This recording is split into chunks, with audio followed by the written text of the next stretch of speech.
பேரவை இளம் விஞ்ஞானியிலிருந்து. நான் டீம் ஏ குரூப் சியிலிருந்து. என் பதிவு எண் 3801. நான் என் மருந்து இன்ஸ்டன்ட் காஃபர் cold relief powder plus immunity booster எப்படி தயாரிக்கலாம், எந்தெந்த முறையில் தயாரிக்கலாம், என்ன பொருட்கள் நான் அதில் பயன்படுத்தினேன் என்று இன்றைய விளக்கமாக பார்ப்போம். இதன் பெயர் துளசி, அதாவது ஹோலி பேசில். இதன் அறிவியல் பெயர் ஓசிமம் டெனிஃப்ளோரம். துளசி அதாவது ஹோலி பேசில். இதன் பயன்கள்: சளி, காய்ச்சல், இருமல் போன்ற சுவாச நோய்களை குணப்படுத்தும் எதிர்ப்பு சக்தி கொண்டது. துளசி. கற்பூரவள்ளி இந்தியன் போரான். இதன் அறிவியல் பெயர் பிளக்ட்ரான்தஸ் அமீபோயாசிஸ். இது மார்புச்சளி, இருமல் மற்றும் மூச்சுக்குழாய் அலர்ஜி போன்ற நோய்களுக்கு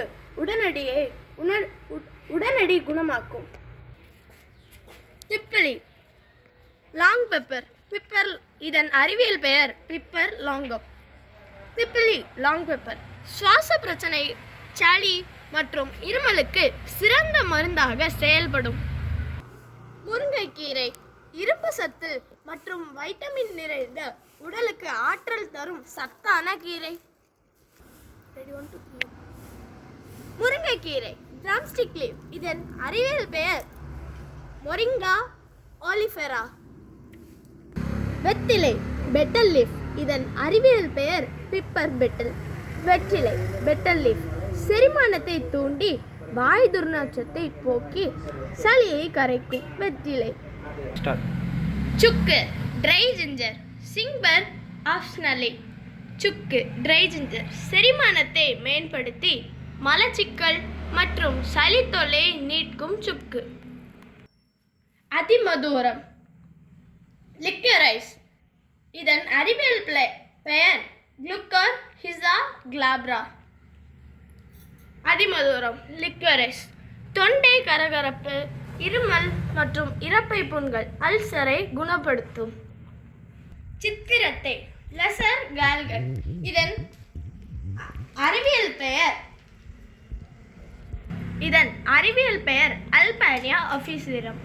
சித்திரத்தை சளி, இருமல், தொண்டை வலி மற்றும் சுவாச கோளாறுகளை நீக்கி நோய் எதிர்ப்பு சக்தியை அதிகரிக்கிறது. பனங்கற்கண்டு பாம் சுகர் கேண்டி. இதன் அறிவியல் பெயர் பொராகஸ் ஃப்ளாபியரிஃபஸ்.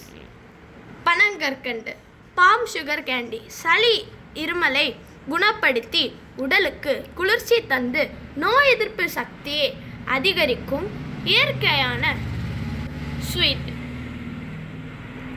மற்றும் சுவையூட்டி. நாம் காய வைத்த அனைத்து இலைகளும், அதாவது திப்பிலி, துளசி, நவரப்பச்சலை, வெற்றிலை, முருங்கை இலை,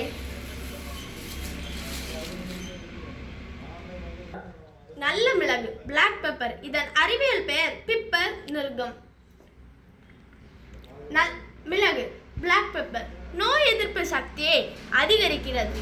உடலின் நச்சுக்களை வெளியேற்றி சளி, இருமலை குறைக்கும் நல்ல மிளகு.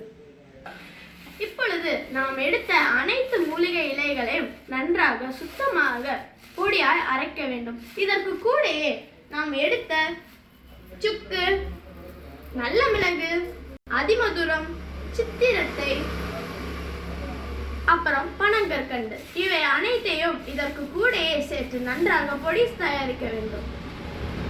இதோ பாருங்கள், நாம் எடுத்த அனைத்து மூலிகை இலைகள் மற்றும் அனைத்து பொருட்களையும் நன்கு தூய்மையாக பொடியாக அரைத்தெடுத்து விட்டோம்.